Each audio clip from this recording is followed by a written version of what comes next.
É com muita satisfação que eu te convido a assistir mais um episódio do Juridicamente Falando, que tem a intenção de desmistificar o direito, descomplicar ele para quem não tem conhecimento e para os profissionais da área, trazendo sempre informações de atualização. Afinal, trazemos sempre os melhores profissionais.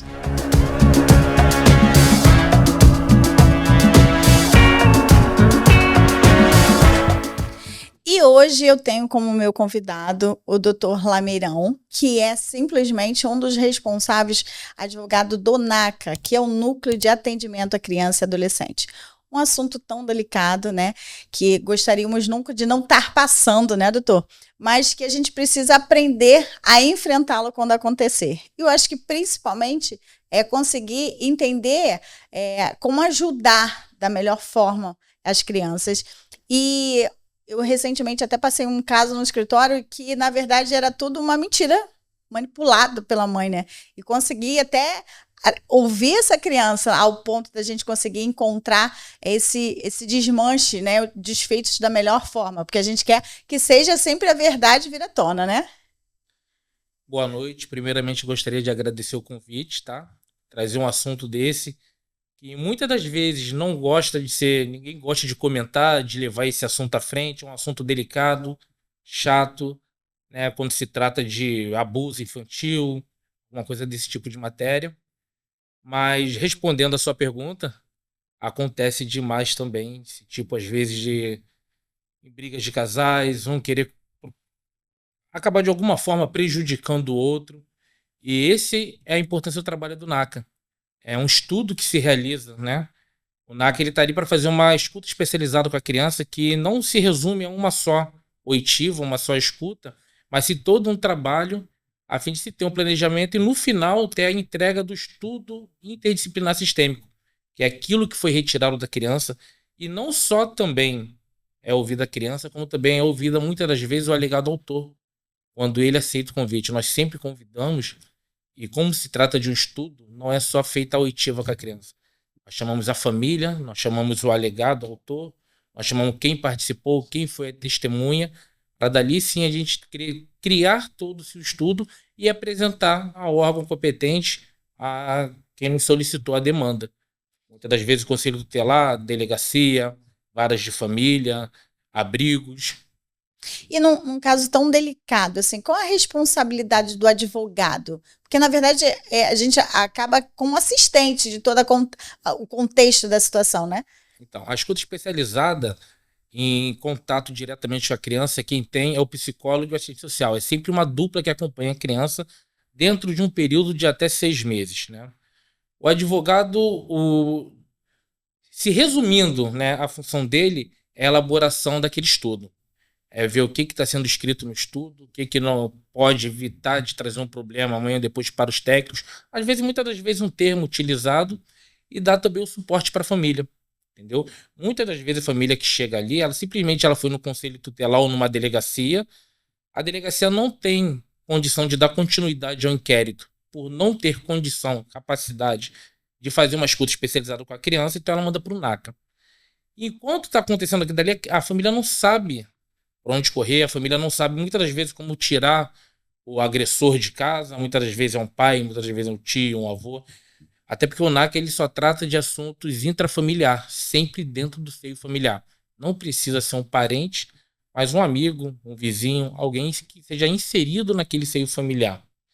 Então, muitas das vezes a gente tem que pedir o afastamento e a família não sabe como pedir isso. A autoridade policial não pede, não dá o encaminhamento devido, entendeu? Muitas das vezes é atendido por um policial que de praxe manda para o NACA, a guarda da escuta especializada, que demora até 6 meses. Estou te falando, não pode ser feito somente um único atendimento. Tem crianças de 2 anos, de 3 anos. Às vezes temos que tirar de forma lúdica o conteúdo daquela criança. Então, por isso tem todo esse trabalho sistêmico e bem complexo também, né? E aí, você até já falou um pouco sobre a importância dessa escuta especializada, né? Exatamente porque você precisa de métodos muito específicos para que você consiga tirar, de fato, a realidade vivenciada pela criança, né? O E sem adolescente. a escuta, tu não consegue dar continuidade no inquérito. Muitas das vezes o inquérito chega, a denúncia chega até a delegacia tem aquilo dali. Quando vai para um corpo de delito, ela acaba não tendo como você produzir prova, porque o estupro hoje de vulnerável não precisa ter uma condição carnal. Às vezes a mão, às vezes foi uma violência até também psicológica. O NACA não é só violência sexual, tanto psicológica, tanto física. Violência de vezes que aconteceram 1 ano atrás, 2 anos atrás, e só hoje foi tomado ciência dela. Então você, através de um corpo de delito, já não tem condições de se apurar nada. Então, por tal motivo, é necessário, imprescindível, que seja realizada uma escuta especializada com essa criança para que aconteça o desenrolar do inquérito. E muitas das vezes a família não quer ter que retornar, já passou a situação toda para a delegacia, muitas das vezes ela chega no NACA, ela não quer fazer a criança se expor novamente a um outro profissional, e somente depois da gente explicar, olha, se você não passar pelo NACA, se você não fizer essa escuta especializada, não tem como seu inquérito ir à frente, porque a prova que você precisa para que isso vire um processo judicial é a escuta especializada. Sem a escuta, não tem como andar, porque a delegacia ela não tem o técnico capacitado para produzir aquele relatório, aquele estudo, aquele que seria um depoimento. Então, se eu não explicar isso muitas das vezes para a família, é o meu papel no NACA, muitas das vezes é esse. A família chega lá, ela toma ciência de que ela não é obrigada, ela está sendo convidada. E se ela se nega, eu tenho que explicar, olha, vai se negar tudo bem. Você foi na delegacia, registrou a ocorrência. Se não for realizada essa escuta especializada com seu filho, não tem como o inquérito ir para frente. Não tem como amanhã, depois de você colocar o suposto alegado atrás das grades, como a família sempre deseja, né? E você poderia dizer que, inclusive, esse é um dos desafios enfrentados nesse trabalho, por conta de ser tão sensível, tão delicada a situação? Sim, eu tenho uma filha hoje de 5 anos, eu estou no NACA 2, ela tinha 3 aninhos quando eu entrei. As primeiras semanas, os primeiros meses, eu chegava em casa chorando todos os dias. Até porque outro trabalho também, advogado no NACA, ele recebeu o caso e averiguar se é intrafamiliar, averiguar se faz parte ali do programa do NACA, se enquadra no nosso perfil de atendimento, né? Porque muitas das vezes é cometido um abuso na escola. Aí tu vai ver o professor, o diretor, tem um caso desses em Caxias, por sinal, e que não faz parte do seu familiar. Então o NACA já não pode entrar naquilo dali, ele já não tem capacidade para aquilo dali, a gente tem que devolver para a delegacia, para que ela mande para outro equipamento, ou para alguma outra delegacia que tenha condição de realizar aquela escuta. Então, querendo ou não, tudo tem que passar pela minha mão, né? Meu polo é de São João de Meriti, então a gente abrange São João, Caxias, Nilópolis, Mesquita e grandes bairros do Rio de Janeiro, uma boa parte, como Pavuna, Madureira, todo aquele ciclo ali é tudo para nossa mão. Então eu acabo filtrando tudo e sendo obrigado a ler todos os inquéritos, sendo obrigado a ler tudo, distribuir para as minhas duplas trabalharem. Então eu acabo absorvendo muita coisa. Eu pego situações de criança com a idade da minha filha, com o nome da minha filha, que foram abusadas em situações diárias do qual minha filha também passa. Tá na casa de um avô, tá brincando na rua, entendeu? Então isso tudo vai criando um monstro na sua cabeça que se você não estiver preparado, como eu não estava na época, eu ficava pirado. Pirado, pirado, pirado. Cheguei até a levar ela pro NACA para não deixar ela com ninguém, né? Quantas vezes eu carreguei ela pro núcleo comigo, como tem bastante brinquedo, sala de jogos, até para as crianças, né, poderem ficarem à vontade, cansei de levar ela para lá no início, que era bem complicado mesmo. E como é feita essa articulação do NACA com os outros, né? Conselho Tutelar, com o Ministério Público, com a Justiça em si? Assim, você consegue dar esse encaminhamento ou não? É muito limitado o que você de fato pode ajudar? Eu, como advogado, também não conhecia essa área. Né? É chamado de rede, que eles chamam. O pessoal da assistência social, que eles criam-se essas redes e geralmente se fazem encontros mensais com redes. E você também não precisa ficar somente à espera de um encontro desse e ser convidado para uma rede. No início, né, quando eu assumi o NACA de São João, era uma administração antiga que passou por ele, não se fazia presente em rede, então eu tive que me fazer presente em delegacias. Olha, sou o NACA, sou um equipamento da FIA, da Fundação da Infância e Adolescência do Estado do Rio, e tem muita gente que nem conhecia. A FIA está dentro do município e a pessoa não sabia que tinha esse polo da FIA aqui dentro.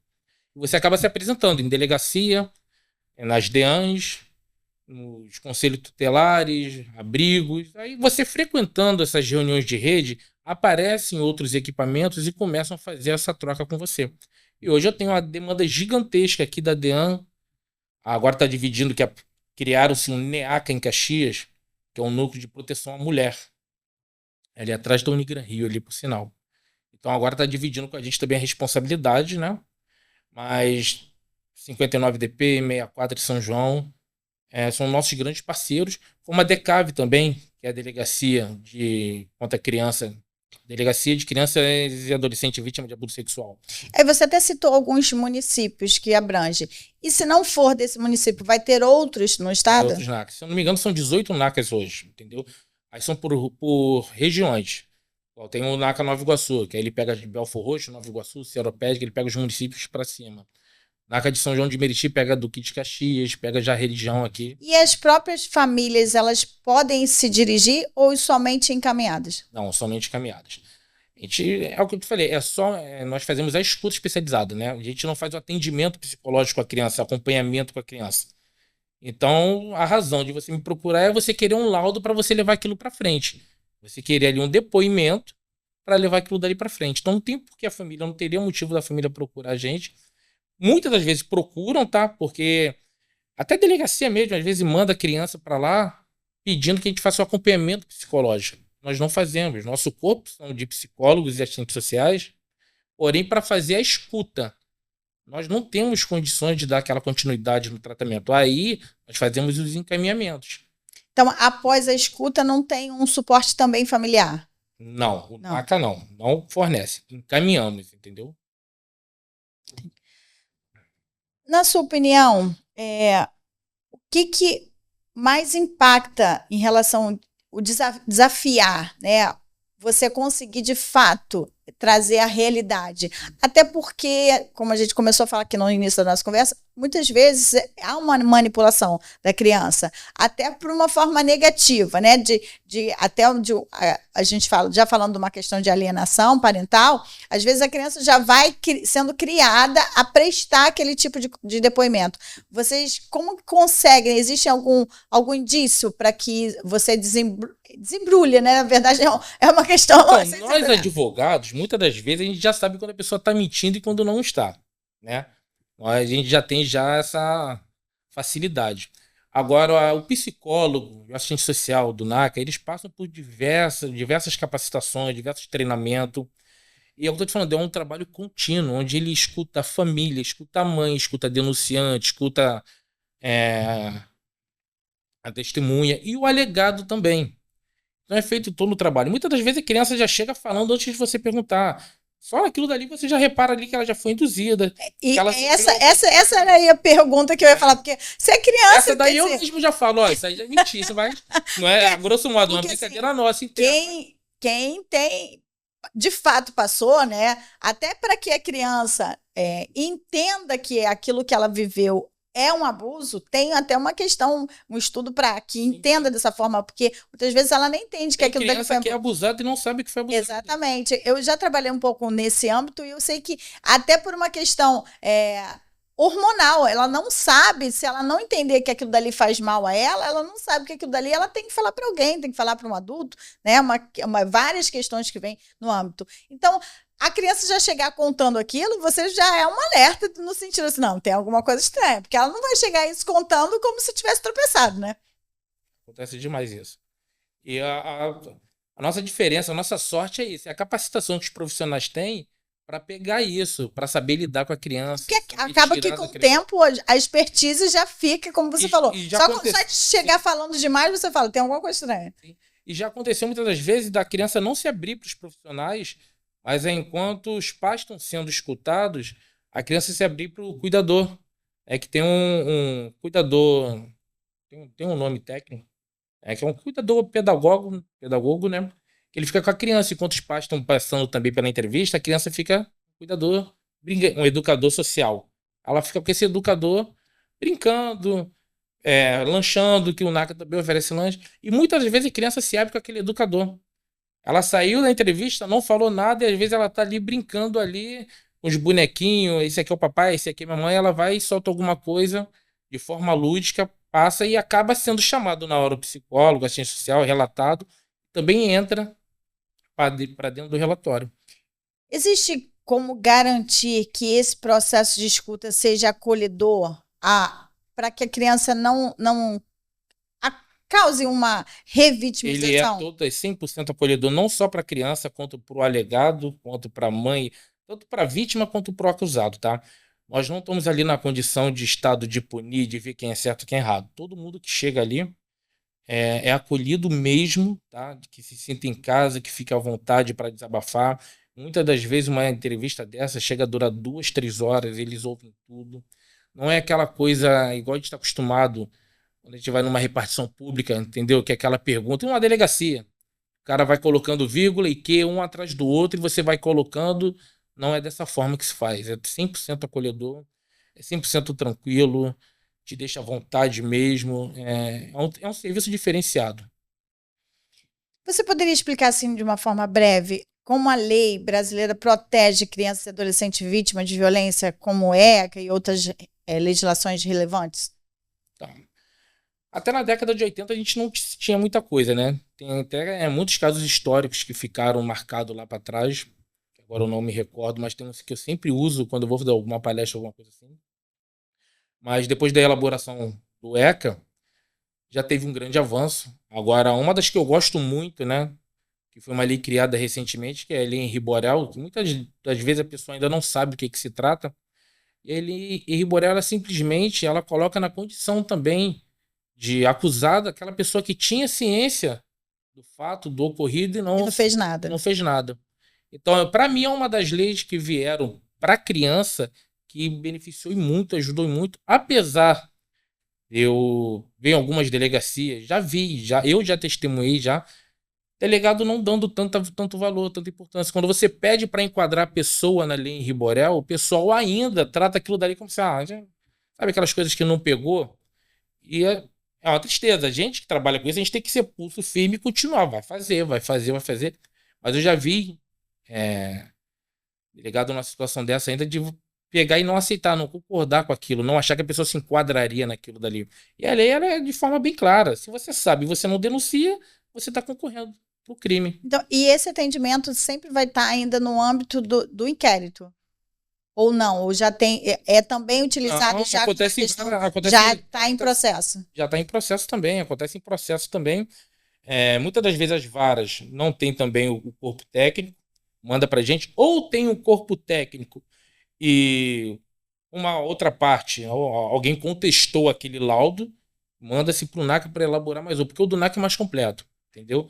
Geralmente as varas de família têm o seu corpo técnico, só que não é feito um trabalho tão perfeito. O do NACA é porque eu trabalho não, mas assim, é uma coisa que dura 6 meses, mas dura 6 meses para que seja atendido todo mundo com calma, para que eu possa convidar o alegado, convidar o pai. Se o pai mora separado da mãe, eu quero entender o convívio daquela família. Eu quero entender se aquele abuso ele ocorreu porque o cara é um maníaco ou foi a situação que deu, a ocasião que deu aquela circunstância, entendeu? Que originou Até aquela para saber se circunstância. foi uma única vez, uma Sim, situação isolada, entendeu? ou se aquilo perpetuou durante um Se essa período. criança já foi abusada anteriormente, se o rapaz que abusou, ele já abusou de outras crianças, a gente quer entender e levar isso tudo a juízo, entendeu? Então é um trabalho demorado, é um trabalho bem técnico, bem clínico, é elaborado 2 relatórios, são elaborados, né? Um da assistente social, um da psicóloga, corrigidos por mim, avaliado, passa por uma supervisão até chegar à minha mão.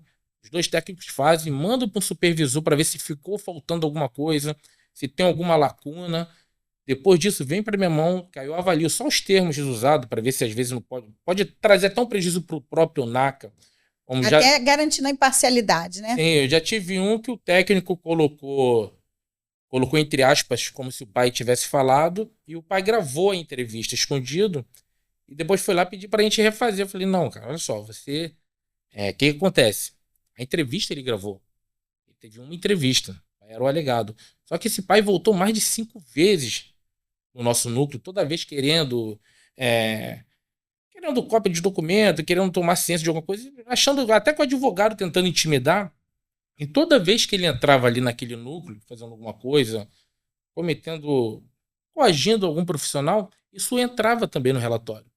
Entendeu? Tudo isso era colocado na ficha dele e no final isso veio para o relatório. Então não é porque eu fiz uma entrevista com você de 2 horas que eu vou ficar limitado só àquela entrevista. Se toda vez que você vem aqui você tem um tipo de comportamento, não adianta você dentro da sala você ser um lorde, quando você chegar aqui fora você ser um Você monstro. acaba descrevendo, né, um comportamento, como você falou, porque um episódio você pode manipular, agora é uma sequência, Você já fica fica... 6 meses ali, frequentando ali a minha sala ali, chegando lá dando soco na mesa, tudinho, depois quando entra pra conversar comigo, você vai achar que vai me enganar? Não vai, entendeu? Há algumas lacunas na legislação ou aplicação da lei que poderiam ser melhoradas para proteger as crianças? Olha, eu acho ainda que deveria ser criada alguma lei mais forte, mais... Como foi criada a Maria da Penha. Que a gente vê que a Maria da Penha realmente ela, é uma coisa, ela mudou. Entendeu? Tem O os cenário, casos né? antes Maria da Penha e tem depois da Maria da Penha. Depois da Maria da Penha, o cara pensa 2 vezes entre dar um tapa numa mulher, entendeu? É complicado. E acabou. Tem, mas assim, não é aquela coisa que você via antigamente na rua Criam-se acontecendo. de fato uma proteção A mais pessoa pensa eficiente. 2 vezes antes de fazer e você vê ela funcionar. Entendeu? Pode ser que aqui e ali aconteça alguma coisa que E você você acha que o ECA ainda está muito longe de conseguir essa efetividade? está muito longe. Eu acho que se garantisse o direito. Vamos lá. O ECA, primeiro, ele tem os direitos fundamentais da criança, que é o Estado assegurar à criança educação, prática de esporte, família, um monte de coisa. Isso aí foi tema de monografia minha lá atrás, quando estava se discutindo a redução da maioridade penal. Então, assim, eu já estudei o ECA lá atrás. E na época eu defendia a não redução. Eu falava, gente, o Estado não assegura nenhum direito da criança. O Estado não vai lá dentro da comunidade para ver se essa criança está estudando, se essa criança tem família, se essa criança pratica o esporte, aprende a profissão. Isso são direitos fundamentais do ECA. O Estado não garante isso. Por que o Estado vai punir essa criança? E hoje eu continuo vendo. Tem um monte de direito bonito no ECA, mas tu não vê a garantia do Estado. O Conselho Tutelar, por exemplo, é uma das maiores armas que nós temos ainda de proteção à criança e muito efetivo. Só que quando você chega no Conselho Tutelar, você vê que às vezes o profissional está ali com muita boa vontade, mas ele não tem a ferramenta necessária. Entendeu? Ele não tem o Exatamente por essas recurso lacunas que ele necessita. legais. Então o profissional vai ficando até desmotivado de trabalhar, porque ele quer fazer, ele tem um tesão para agir, mas ele não tem o que fazer, ele acaba E ficando sem até força. quais as consequências legais para esses autores das violências? Aí depende de qual foi o tipo de violência, mas geralmente no meu caso, a maioria são estupros de vulneráveis, entendeu? Muitas das vezes tem um afastamento do pai, muitas das vezes é uma alienação parental, isso tudo que entra. Agora, Mas como você mesmo disse há pouco, ainda é muito leve, né, perto da gravidade da situação. é muito leve, porque a Maria da Penha, por exemplo, se é feito flagrante, o cara já vai na hora preso. Em casos de criança, a gente não vê isso. Quando se fala que eu escutei, um exemplo, a lei própria Rimboral, você chega lá e você denuncia. Olha, eu vi o pai abusando da criança. Se fosse na Maria da Penha você alegar que o esposo bateu na mulher e tiver no flagrante, se a polícia chegar lá e ver os dois lá discutindo, ele já vai encaminhar essa pessoa para a delegacia. E muitas das vezes do pai não acontece isso. E aí, como impactou? Você acha que essa questão da criação do NACA impactou nessa proteção? Você acha que isso conseguiu fazer, como você deu o exemplo da lei? Você acha que conseguiu trazer esse ganho na proteção? Então, o NACA já existe há mais de 20 anos, né? Ele agora, de 5 anos para cá, que ele começou a ser um equipamento mais utilizado e vem crescendo. A cada ano a FIA vem expandindo e vem abrindo mais NACAs pelo interior do estado agora. Eu acho que, inclusive, esse programa vai ter esse peso de expandir o conhecimento, porque acho que não só as famílias não têm conhecimento da existência, como muitos advogados que até atuam na área não têm conhecimento dessa ferramenta. Porque a gente nunca acredita que vai acontecer com a gente, nunca espera que vai acontecer com a gente. E eu, hoje, no NACA, eu fico horrorizado quando eu pego casos que aconteceram na rua de trás da minha casa, no bairro vizinho, numa escola que eu estudei. Isso tudo passa. Eu tenho casos do diretor da escola que eu estudei.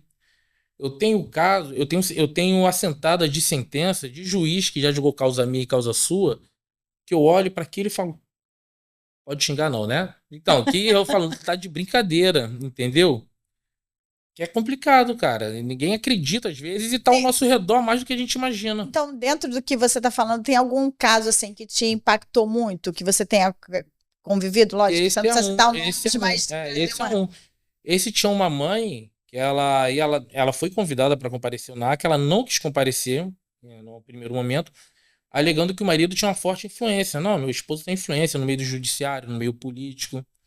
Ele é um construtor que tem contrato com a prefeitura, etc e tal. E ela sempre falando. E a gente, pô, cara, vem aqui. Enfim, ela não compareceu. Ela voltou até a VECA, né? Que é a vara especializada em criança e adolescente no Rio, e falou: olha, o NACA me chamou, mas eu não confio, não, porque todo lugar que eu vou ele tem influência. Tem influência na delegacia, tem isso.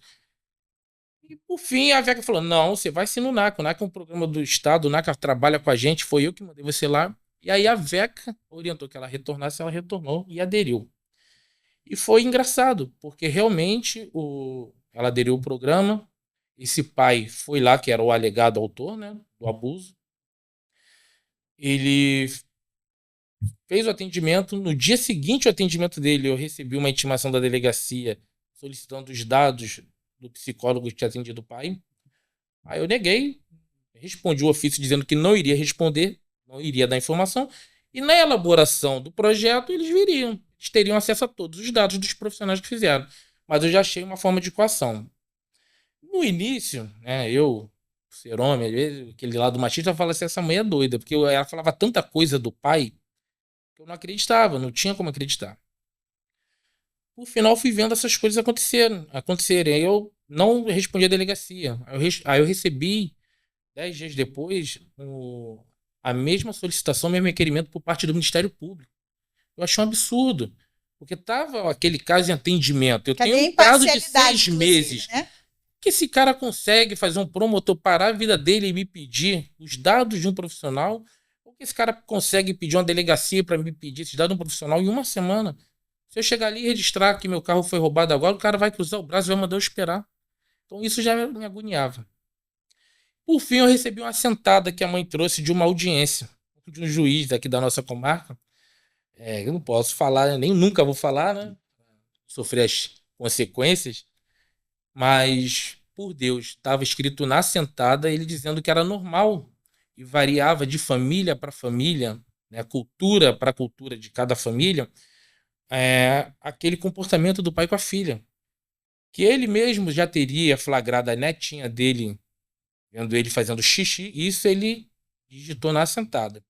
E que quando ele era pequeno, a irmã tinha uma brincadeira de segurar no pênis do pai dele e brincar, olha aqui o Bilal do papai. Então era uma coisa normal naquela família, na família do juiz. A irmã segurava no pênis do pai e brincando, olha o Bilal do meu papai.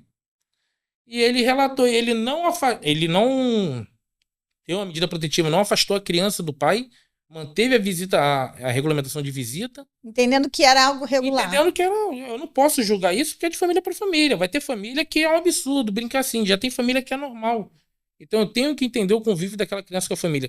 Só que a criança falava muito bem, expunha aquilo de forma muito clara sobre os abusos. E o juiz deu essa. Aí, poxa, eu sofri coação do MP, né, que era o único lugar que eu acharia que me daria uma proteção uma hora. A delegacia e do juiz, eu vi aquilo, eu fiquei horrorizado. Depois eu conheci, eu vendo fazer rede com o delegado da delegacia local, e quando eu falei de um caso para ele, ele sabia do caso de cabeça. Aí pelo menos o delegado ele me mostrou que ele era imparcial e falava, cara, não é não, esse cara vem todo dia aqui. E me mostrou uma pasta no pendrive com todas as vezes, todos os requerimentos que esse cara abria, né, que esse delegado abria, contra os policiais. Toda vez que ele ia lá e não era atendido, ou alguém fazia alguma coisa com ele, ia lá e denunciava na corregedoria. Ele denunciava juiz em corregedoria. Então era um cara chato, complicado. Tinha, sim, a influência, mas muitas das vezes ele forçava a fazer aquilo dali para que tirasse ele do pé da pessoa, né? Mas passei por situações dessa que, para mim, foi bem constrangedor. Eu pegar uma sentada de um magistrado. No final desse caso. O processo está correndo. Está correndo aí. O final do caso, o NACA fez o relatório, foi constatado o abuso de forma clara. Qual a idade da criança? Criança, 7 anos. Ele contestou até o final. Ele abriu um processo ético junto à FIA contra o profissional psicólogo, pedindo afastamento do profissional e continua brigando na justiça tentando derrubar o relatório do NACA. Mas houve afastamento da criança? Então, não houve afastamento. A mãe, sim, ela vive foragida.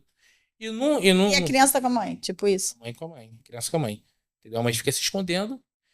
E num contato que ele teve comigo, ele ainda questionou assim, se eu não me engano, a criança teve 2 vezes no núcleo. Então a criança foi atendida pelo psicólogo e pela assistente social. São 2 atendimentos. E a mãe também, pela assistente social e pelo psicólogo. Então um total de 4 atendimentos. Então no relatório estava constando 4 atendimentos. E ele na hora, ele demonstrou para mim que ele realmente era um maníaco. Quando ele falou, eu duvido que ela tenha vindo aqui 4 vezes. Ela veio 2. Falei, porra, como que esse cara sabe que a mulher veio 2? Foram 2 visitas, porém 4 atendimentos. Pra você ver como realmente a mãe tinha razão de tudo que ela falava e muitas vezes a mulher não é escutada, não é levada a sério. Porque realmente era uma história que tu parar pra contar, tu vai falar, mentira, não tem como o cara ser um super-herói igual esse. De ter conceito no judiciário, na delegacia. Isso é tratado de uma forma sob os panos, né? Eu digo que, por exemplo, o caso que a gente conheceu aí na mídia, da Nardone, por exemplo, se não vai à mídia, jamais iam descobrir a real situação que foi vivenciada ali. Você nunca vai achar que tudo aquilo dali era possível, né? Então, a importância da imparcialidade nesses casos, exatamente porque senão cai numa mesmice, como você disse, a aberração de dizer que é comum determinadas situações que não podem ser consideradas comuns e você banalizar algo tão sério, né? Porque você está mexendo, inclusive, com a sexualidade de um adulto, porque essa criança vai crescer e ela vai trazer esses traumas para a vida adulta. Esquece, para mim acaba a vida de uma criança, entendeu? Eu tenho uma filha de 5 anos, entendeu? Eu acho a coisa mais linda de olhar para minha filha e ver ali aquela inocência da criança, aquela pureza da criança. E de repente você tirar isso de uma criança é muito triste. Você, sei lá, eu não gosto nem. É complicado, né? Você acha que tem algumas medidas preventivas que você acredita que poderiam ser mais efetivas para combater esse tipo de violência? Conscientização. O NACA também faz isso. Como a gente tem um corpo grande, né, de técnicos, de funcionário, então a gente sempre escolhe uma dupla, um trio, todo mês, e aí vai alguma escola, vai alguma creche, algum orfanato, algum lugar para fazer essa conscientização de forma lúdica. Acho que isso deveria, inclusive, estar embutido em alguns programas da própria do município, né? De trazer isso. E eu acho que vai além até da gente utilizar. Atividade pública geral. Atividade pública no sentido até de mídia social, no sentido da. Eles investem com tantas coisas que a gente nem vê tanto importância. Eu agora, no final de dezembro, eu li Instagram, eu tô levando o recesso a sério, tá? Tá sendo gravado durante o recesso, então eu tô levando a sério. Tô aqui à vontade.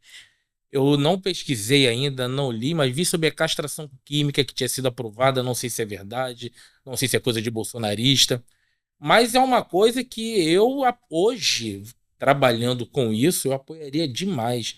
Se for verdade, se realmente for aprovado, se realmente for um projeto de lei criado, eu sou muito a favor disso. Em casos realmente que sentenciados, transitado e julgado. Eu não vi, mas eu acho que seria difícil. Eu vi muito na rede, tá? Eu acho que eu também acho país não, porque aí a gente vai numa questão, a gente vai estar perto de uma tipo de sentença. Nós temos muito mente aberta para pegar e. Acho que vai a sentença de mutilação, eu acho que não caberia. Acho que não está ainda dentro das nossas. Eu tô te falando, eu vi, mas teve. A senhora viu também, doutora? Vi.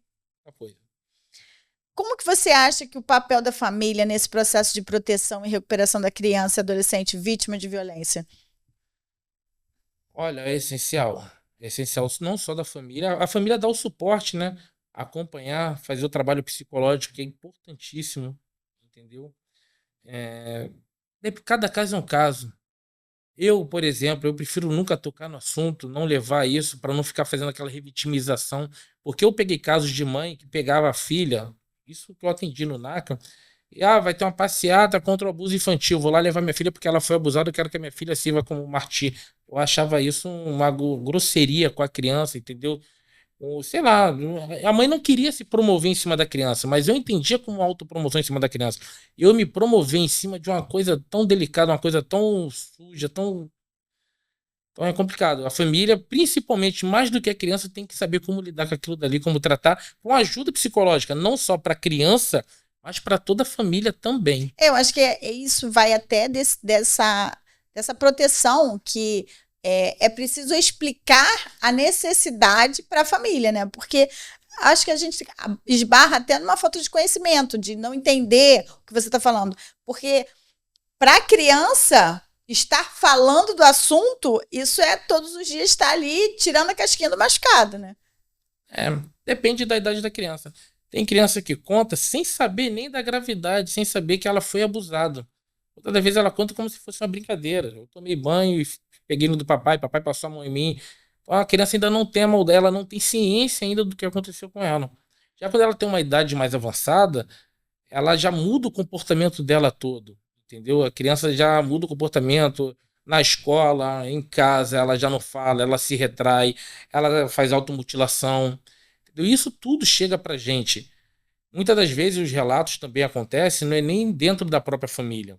Às vezes chega porque essa criança, ela conversou com alguém na escola, conversou com a tia da escola, com a professora. Era até exatamente essa pergunta que eu ia te fazer. Se existem alguns sintomas possíveis de ser diagnosticados? Então, principal, mudança de comportamento. Totalmente. A criança sempre vai apresentar uma mudança de comportamento. Se acontecer em algum lugar, ela não vai querer voltar àquele lugar. Muitas das vezes ela não se sente mais confortável em ficar sozinha naquele lugar. Ficar sozinha, ela não vai se sentir confortável mais com aquela pessoa. Talvez ter contato com aquela pessoa, encostar naquela pessoa. Sem ensinar, nós temos que ficar atento. Cada um age de uma forma. Eu acho que o papel da família, nesse sentido, pode dar ouvido ao que a criança está falando, né? Porque ela pode não estar falando na expressão da palavra, sim, mas ela está em demonstração de que há alguma coisa diferente. Ela vai falando parábolas ali, a gente tem que entender. Às vezes ela vai deixar claro que não quer mais ficar ali, você tem que entender e você tem que procurar saber, investigar o porquê. Tudo é investigação, entendeu? Eu com a minha filha, eu tenho uma bonequinha lá que o NACA que eles usam para fazer palestra, né? Eu ensino ela os sinaizinhos, onde a pessoa pode tocar nela, entendeu? E às vezes chega um tio, chega alguém na casa e fala, bota a mão na barriga dela. Quando bota, ela vai lá e tira. Aqui pode, aqui não pode. Ela já sabe, entendeu? E isso eu fiquei paranoico, eu tive até que frear, porque eu ficava paranoico mesmo de, cara, de querer privar. Porque até então eu ficava na rua, deixava minha filha à vontade, brincando, e perturbou a minha mente. Na sua experiência, você acha que a tecnologia, né, hoje, as redes sociais, tem impacto nesses casos de violência contra menores? Total. Total por vários motivos. Primeiro que você consegue, no caso de um pedófilo, você consegue aproximar ele da vítima, né? E segundo, que muitas das vezes as crianças hoje, elas não têm limite na rede social. Então você pega um TikTok, um Instagram da vida, às vezes tem criança de 8 anos, 9 anos, com um perfil totalmente sensual. Ela não tem a maldade dela, ela tá fazendo a dancinha. Eu vi isso com a minha neta, porque ela começou a fazer umas coisas que ela não tinha noção que aquilo dali não era pra idade dela. A minha filha dança desse jeito, eu tenho uma enteada de 13 anos, uma criança, mas já tem um corpo grande, dança, fazia. E quando você ia ver os comentários, quando você vê essas coisas, ali eu cansei de observar e falar com a mãe, segura, que senão daqui a pouco foge do controle. Porque e alertar, tá instigando o maníaco, até entendeu? Por falta de conhecimento, eles são capazes de fazer coisas que não sabem que está fazendo algo, instigando exatamente esses doentes, né? Porque são pessoas doentes. Totalmente. O que você diria para os profissionais que desejam atuar nessas áreas semelhantes, lidando com casos com tanta sensibilidade? Tem que ter tesão, tá? Tem que ter tesão. Primeiro, dinheiro a gente não ganha. Um exemplo, o NACA para mim é uma bandeira que eu levantei. Eu já tenho meus 3 escritórios, já não dependia mais de trabalho. Então, assim, eu fui convidado, fiz lá, eu participei do processo seletivo, entrei. Era no momento da minha vida que eu precisava colocar alguma coisa na minha cabeça. Coloquei, só que foi um lugar que eu entrei assim, foi muito sofrido, mas eu acabei levantando a bandeira, gostei do tema e não pretendo largar. Levo, falo. Hoje eu estou dentro da prefeitura em outra situação, mas eu tento levar isso também, o que eu posso ajudar, o que eu posso fazer rede. Eu acho que é exatamente o que a gente está fazendo aqui agora, né? Quando nós começamos a conversar, você falou assim: é um tema que não é muito divulgado. Mas essa é a nossa intenção, o que você está fazendo aqui. Sim. É todo o conhecimento que você está passando, 2 semanas exatamente atrás, que ajude outros chegou profissionais. uma delegada nova na DEAN de São João, 2 semanas atrás ela estava lá no núcleo, conhecendo o núcleo, e conversou comigo sobre isso. Porque eu queria conversar com o prefeito da cidade para criar uma sala de atendimento à mulher, e aqui o pessoal tem que fazer exame de corpo de delito em Caxias, eu tenho que tirar uma viatura que eu não tenho. Eu falei, peraí. Liguei pro prefeito de vídeo, conversa aqui com ela aqui. E conversaram na hora. Então, assim, eu tento fazer até o que tá fora da minha alçada, entendeu? Levantar, levar o nome, expandir, tentar de qualquer forma ajudar, conscientizar. É o que eu tô te falando. Não é um ramo que me traz lucro. Eu trabalho como empregado, tenho um salário decente. Eu faço mais mesmo pela vontade, entendeu? Por amor à causa, por ter uma filha, por alguma forma de contribuir, né, pro meio social. Mas quem quiser estudar, eu acho um meio muito bacana. É porque acho que até tem um desdobramento, né? De outras questões, até Agora, familiares. teoria e prática é diferente. Quando você pega o ECA, quando você pega ali em Riborel e tu vai pra teoria, caraca, as crianças estão salvas. E não é bem assim. Quando você chega numa delegacia, você registra a ocorrência e vai embora pra casa. Entendeu? Sem ter qualquer amparo, sem Eu acho que ter vai até nessa questão de o que você acha que poderia melhorar, então, nas políticas públicas de proteção à criança e adolescente. uma lei com mais rigor, igual eu te falei da Maria da Penha. Entendeu? Alguma coisa que desse rigor, que fosse de imediato, igual a Maria da Penha é. Da medida protetiva imediata, por exemplo. Imediato, afastamento do pai, tira essa criança, bota essa criança. Não tem. Quando o conselho tutelar ele está inserido no meio, ele tem o poder de afastamento, de retirar aquela criança. O poder tutelar não defende, ele não tem o poder de arbitrar nada ali. Isso tem o poder de pegar a criança e colocar a criança no abrigo, fazer o afastamento dela do lar de imediato para se evitar que aconteça algo pior. Mas ele é limitadíssimo também, entendeu? E muitas das vezes também uma coisa que é importante falar, a família não procura o conselho tutelar, e quando o conselho tutelar vai atrás da família, muitas das vezes o conselho tutelar recebe uma demanda e vai atrás da família, todo mundo se esquiva. E as pessoas têm uma mente do conselho tutelar como se ele fosse um órgão punitivo, entendeu? Como se ele estivesse ali para te punir. E não é. Ele é algo que está ali para te acolher, para te abraçar. Entendeu? Ele não vai julgar se é verdade, se você é o abusador, se não é. Ele vai ouvir, ele não tem o poder de pegar e sentenciar você. Mas as pessoas fogem do conselho tutelar também, igual o diabo foge da cruz, eu não sei porquê. Qual mensagem você gostaria de deixar para as pessoas que nos assistiram, no sentido de que você entende que você pode estar colaborando para evitar abusos ou até de identificar abuso? Cara, toma conta da criança. Geralmente acontece de onde a gente menos espera, dentro do nosso lar, tá? Como o NACA, ele trata de assuntos intrafamiliares, muitas das vezes está dentro do nosso teto e a gente não imagina. Então, 90% dos casos, 99% dos casos que eu pego, que chega até a mim e eu tomo conta, não devolvo por não ser intrafamiliar, são pais, são avós, são padrastos, são tios, são cunhados, são gente inserida da família. Então tem que ter atenção, tem que dar ouvido à criança, tem que escutar a criança, entendeu? Tentar tirar de alguma forma da criança, não ser de forma direta, até para você não causar também um constrangimento à criança, mas ficar atento ao comportamento. Se essa criança já não quer mais fazer alguma coisa que ela fazia, se ela tem raiva de alguma coisa que ela gostava, se ela deixou de frequentar algum lugar, se ela não quer mais ter contato com alguém, a gente tem que ficar antenado para isso. E se você não conseguir tirar da criança, que procure um psicólogo, entendeu? Que faça uma terapia, ou coloque essa criança para fazer um atendimento, uma terapia, para ver se esse profissional consegue retirar alguma coisa da criança.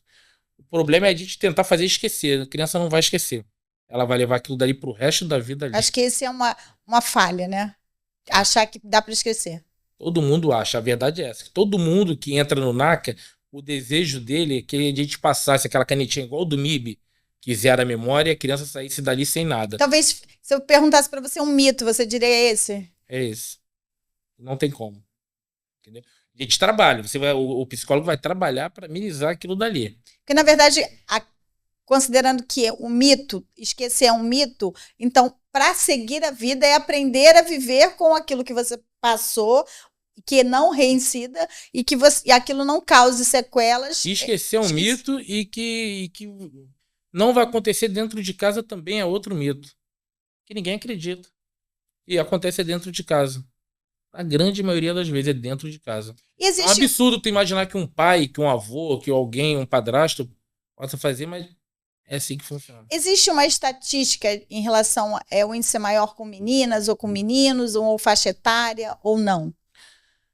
Cara, tem. Até nós mesmos no NACA de São João, que eu não trouxe. Nós temos também, a gente faz as estatísticas de 3 em 3 meses, quadrimestrais, semestrais, nós sempre fazemos por regiões, por meninos, por meninas, mas varia. Tem desde criança, desde neném com 6 meses, onde a mãe pega muitas das vezes ali um machucado, já o ímã rompido, já aconteceu demais isso já. E você não pode fazer nada, porque a gente recebe, como que tu vai fazer uma escuta com uma criança, com um nenenzinho? Entendeu? Então simplesmente a gente pega e devolve, não tem como fazer. Exatamente, porque aí tem um exame de corpo de delito falando. Entra o que você falou, se tivesse uma lei rígida que fizesse um afastamento imediato. Entendeu? Eu pego o corpo de delito falando ali que já teve a violação, mas tem muita coisa que tem casos que você pega, Isabel, que é complicado demais. Tu chora. Só de você pegar um registro de ocorrência, né? Que delegacia, ela manda o registro de ocorrência pra gente e os dados das pessoas pra gente entrar em contato e convidar pra ir até o NACA. E quando você lê aquele registro de ocorrência, né? Você fica horrorizado com a barbárie que... E o que você falou, eu vivi. Toda vez que eu pegava alguma coisa de estupro de vulnerável, eu chego em casa falando com a minha neta, olha, deixa eu te falar hoje eu sou mais tranquilo. Acho que é igual o médico quando se forma. O primeiro saco preto que ele fecha, ele deve até orar ali pro defunto, chorar, mas depois ele vai fechando ali e vai tocando. Né? Eu ainda tento ter aquele carinho de dar aquela atenção pra família, mas assim, eu já não sinto, já não carrego pra dentro da minha casa aquilo que eu carregava 2 anos atrás. Que realmente eu chegava em casa derrotado, entendeu? Chegava em casa derrotado, falava com a minha esposa, olha, peguei um caso hoje assim, assim, assim, não deixa mais minha filha assim, não faz isso. Porque tudo eu achava que também ia acontecer comigo e eu tava ficando maluco. A FIA chegou a criar até um programa chamado Cuidar de Quem Cuida, que era psicólogos lá preparados para receber os profissionais do NACA. Os profissionais estavam ficando pirados. Eu acho que ninguém foi aderir ao programa com medo de ser mandado embora, né? Mas eles criaram o programa também. Que era bem interessante. Olha, Renato, te agradeço imensamente, né? Você, com todas as especialidades que tem, a gente tinha outros temas a abordar, mas eu realmente senti a sensibilidade de trazer esse tema a debate, exatamente porque essa é a intenção do Juridicamente Falando, é a gente levar conhecimento a todos. E eu tenho certeza que aonde vai chegar essa entrevista pode ajudar uma família, e eu sempre falo, se eu ajudei uma pessoa, para mim valeu a pena, né? E de entender, principalmente o que você falou, de entender que a criança não mente, ela tende a ser verdadeira de início, ela mente por manipulação muitas das vezes, e ter sensibilidade de ouvir o que você falou e entender que a criança às vezes está externando em alguma forma de comportamento algo que ela está vivendo, né? Sim. Ela não precisa falar, mas ela vai mudar o comportamento dela de alguma forma, e quem é pai e mãe consegue visualizar, né? Entendeu? Então é bom a gente ficar com esse radar sempre ligado 24 horas, entendeu? Qualquer sinal, pedir ajuda. E também pode pedir ajuda também ao NACA também. Se você procurar o NACA, ele não vai te dar o atendimento, mas ele vai te encaminhar para o local adequado, entendeu? No site da FIA também tem todas as informações. Você pode entrar no site da FIA, como você pode entrar, se eu não me engano, é CDMCA, que é do Conselho Tutelar. Você acha lá o contato de qualquer conselho tutelar aqui no estado do Rio de Janeiro. Nós temos delegacias especializadas, e ainda que não seja uma delegacia especializada, pode ir a qualquer delegacia, né? Sim. Delegacia, conselho tutelar, tem a DECAV, que é a delegacia especializada, e quando se trata de criança, o atendimento ele é sempre humanizado. Agora a gente só não pode, é o que eu te falei, deixar para trás, porque muitas das vezes quem vai te receber nem sempre vai dar importância naquilo que está sendo relatado, da forma que é uma falha que nós temos ainda no serviço público. Eu tenho certeza que esse episódio de hoje trouxe ensinamentos muito importantes para todos nós. Todos nós lidamos com crianças, todos nós temos que ter sensibilidades. Então, esse episódio trouxe para todos um alerta de como devemos cuidar das nossas crianças. E se ainda assim ficou alguma dúvida do que foi dito aqui, você pode deixar sua pergunta que vamos responder todas. Vou também dar outra dica para seguir nossas redes sociais, do Dr. Isabel, do Dr. Renato e do Juridicamente Falando. Assim como se inscreva no canal para você não perder nenhum episódio.